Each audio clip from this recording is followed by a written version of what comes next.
যৌন সমস্যার একটা বড় দিক হচ্ছে বিলম্বিত বীর্যপাত। এই বিলম্বিত বীর্যপাত আমাদের দেশে খুব কম লোকের মধ্যে দেখা যায়, কিন্তু দেখা যায়। যাদের দেখা যায় তাদেরকে নিয়ে একটু আমরা বোঝার চেষ্টা করব। হ্যালো বন্ধুরা, আসসালামু আলাইকুম। ওয়েলকাম টু আওয়ার হোমিওয়েড চ্যানেলটির পক্ষ থেকে আপনাদের সকলকে জানাই আন্তরিক শুভেচ্ছা এবং অভিনন্দন। আমি ডাক্তার SM নুরুল আলম স্বাস্থ্য বিষয়ক পরামর্শ নিয়ে চলে এলাম আপনাদের কাছে। আমার আজকের আলোচ্য বিষয় আগেই বলেছি, বিলম্বিত বীর্যপাত। খুশি হওয়ার কিছু নাই যে আপনার বীর্য অনেক দেরিতে বের হয়, এটাতে খুশির কিছু নাই, এটাও আপনার একটা সমস্যা ভাই। তো বন্ধুরা, চলুন এই বিষয়ে একটু বিস্তারিত জানার চেষ্টা করি। সাথে আরেকটা জিনিস আমরা জানবো, সেটা হচ্ছে যৌন বিতৃষ্ণা। এই দুইটা পয়েন্ট নিয়ে আমরা আজকে জানার চেষ্টা করব। তো আমরা মূল আলোচনায় যাওয়ার আগে আপনারা যারা এখনও আমার চ্যানেলটি সাবস্ক্রাইব করেননি, দয়া করে আমার চ্যানেলটা সাবস্ক্রাইব করেন এবং পাশে একটা ছোট্ট বেলের মতো আছে, ওইটাকে একটা প্রেস করে দেন, যাতে নতুন ভিডিও যখন আমরা পোস্ট করব সাথে সাথে আপনার কাছে নোটিফিকেশন চলে যায়।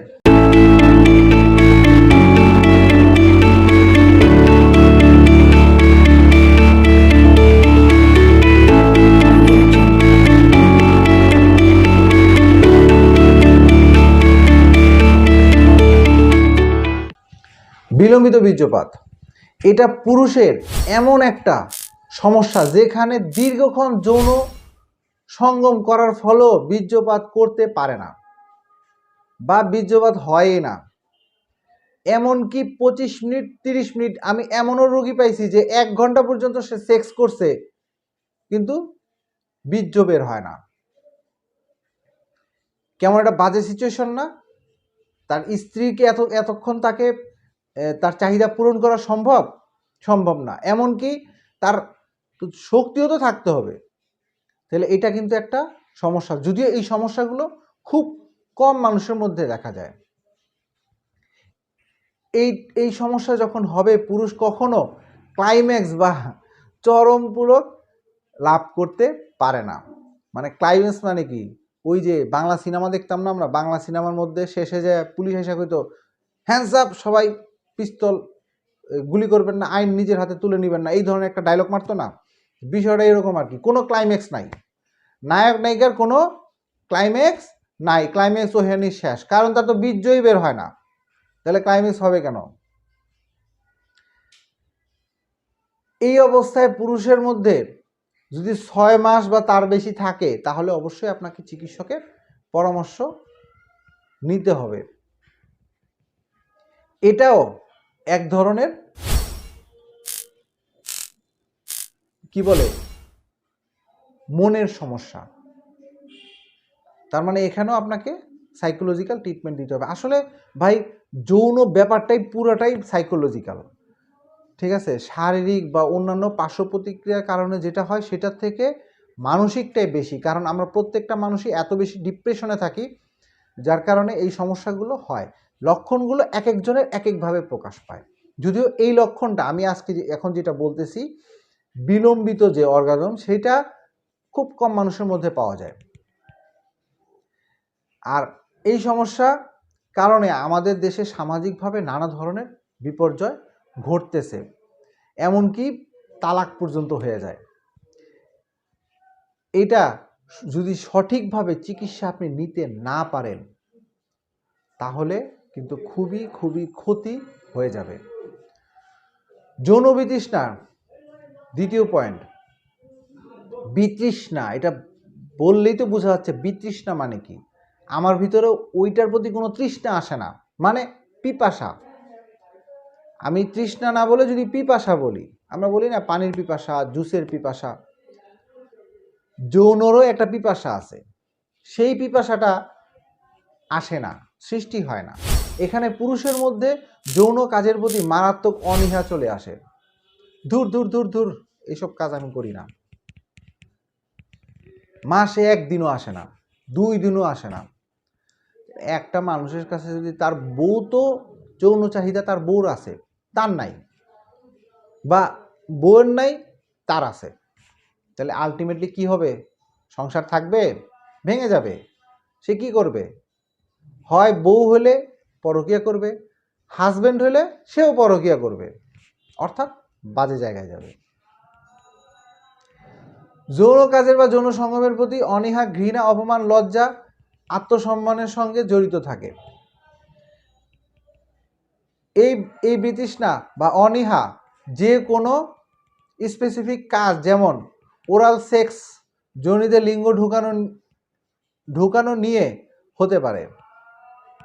এটা হতে পারে বীর্যের গন্ধ, চুমু দেওয়ার সময় লালা গন্ধে, এটা হতে পারে সঙ্গীর যৌন অঙ্গের যেমন স্তন বা যোনির প্রতি, এটা এমনও হতে পারে যে যৌন সঙ্গম করার সময় সঙ্গীর বিভিন্ন শব্দের প্রতি।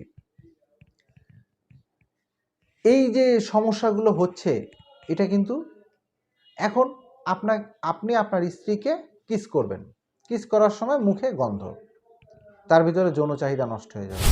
আপনি আপনার স্ত্রীর কাছে যাবেন, স্ত্রী আপনার শরীরে ঘামের গন্ধ পাইল, আপনার যৌন চাহিদা কমে যাবে।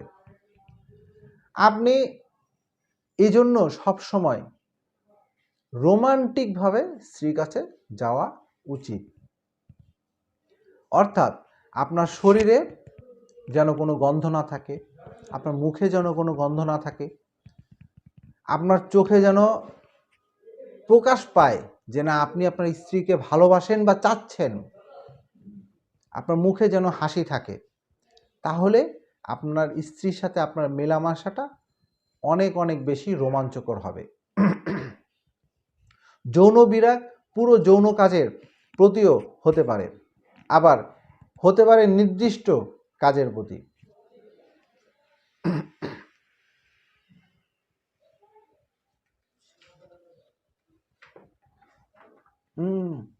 ওইটাই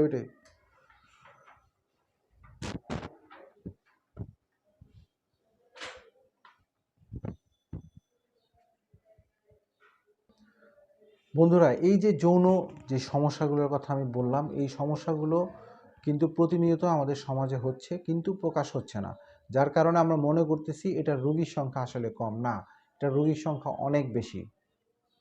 এটা একজন হোমিওপ্যাথি চিকিৎসক হিসাবে আমি অন্তত বলতে পারি। কেন? কারণ আমার কাছে যেই রুগী আসুক, আমি সেই রুগীর তার মাথার চুল থেকে পায়ের নখ পর্যন্ত প্রত্যেকটা ইনফরমেশন সংগ্রহ করি। তার শারীরিক বলেন, মানসিক বলেন, পারিবারিক বলেন, বংশগত বলেন, পাস্ট হিস্ট্রি বলেন, সমস্ত কিছুই আমরা আমাদের খাতায় লিপিবদ্ধ করে তার জন্য একটা অ্যাপ্রোপ্রিয়েট মেডিসিন বের করি। যার কারণে আমরা জানি যে একজন রুগী কোথায় কোথায় তার সমস্যা আছে। এই সমস্যাগুলোর কারণে প্রতিনিয়ত আমাদের দেশে অনেক সংসার ধ্বংস হয়ে যাচ্ছে। তো বন্ধুরা, আজকে আর বেশি আলোচনা করব না। তো ছোট ছোট ভিডিও করতে চাচ্ছি, কিন্তু আসলে হচ্ছে না, বড় হয়ে যাচ্ছে। কারণ একটার কথা বলে আরেকটা কথা শুরু করলে তখন সেটা শেষ না করে তো আর বন্ধ করা যায় না। তো আজকের মতো বিদায় নিব। যদি আমার ভিডিওটা ভালো লেগে থাকে লাইক, কমেন্ট, শেয়ার করবেন, এবং কোনো প্রশ্ন থাকলে, কোনো কিছু জানার থাকলে, নতুন কোনো ভিডিও আপনাদের যদি চাহিদা থাকে, সেক্ষেত্রে কমেন্টের মাধ্যমে জানাবেন। আমরা প্রশ্নের উত্তর দেওয়ার চেষ্টা করব, অথবা নতুন ভিডিও করে আপনাদেরকে বোঝানোর চেষ্টা করব। তো আমার এই ভিডিওটা যদি আপনাদের কাছে একটুও ভালো লেগে থাকে, অবশ্যই একটা লাইক এবং কমেন্ট এবং কিছু শেয়ার করে দিবেন, যাতে আপনার বন্ধুরাও এই বিষয়গুলো সম্পর্কে জানতে পারে। আজকের মতো চলে যাচ্ছি, তবে যাচ্ছি না, ফিরবো নতুন কোনো ভিডিও নিয়ে, নতুন কোনো পর্বে। ততক্ষণের জন্য ভালো থাকবেন, সুস্থ থাকবেন, হোমিওয়েডের পাশে থাকবেন। আসসালামু আলাইকুম।